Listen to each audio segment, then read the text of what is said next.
Select the most suitable medium for the tone, audience, and purpose.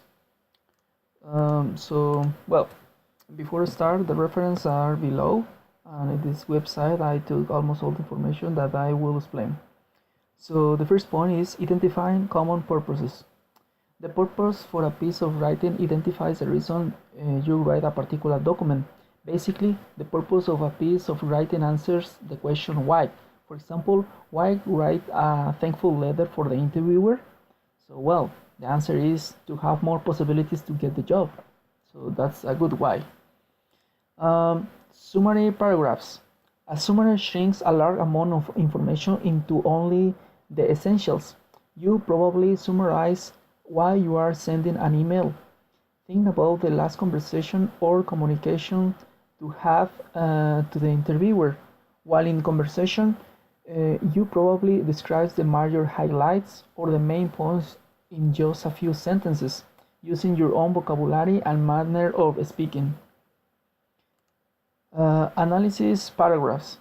Analysis separates complex materials in different parts and studies how the parts relate to one another.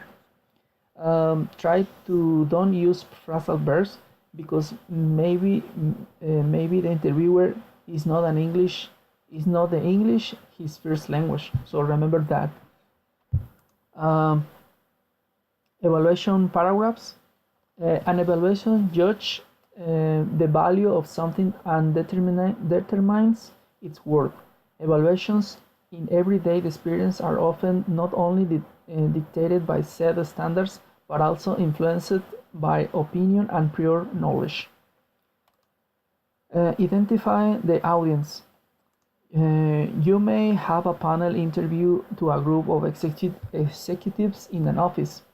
Hours before the big day, you spend time creating and rehearsing the presentation.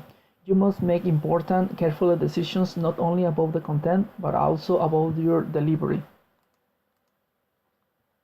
Selecting an appropriate tone. Tone identifies a speaker's attitude toward a subject or another person. You may pick up a person's tone or voice fairly easy in conversation. A friend who tells you about her weekend may speak excitedly about a fun skiing trip. An interviewer who means business may speak in a low, slow voice to emphasize her or his serious mood. Finally, choose appropriate, interesting content. Content refers to all the writing substance in a document. After identify the audience and a purpose, you must choose what information will make it to them.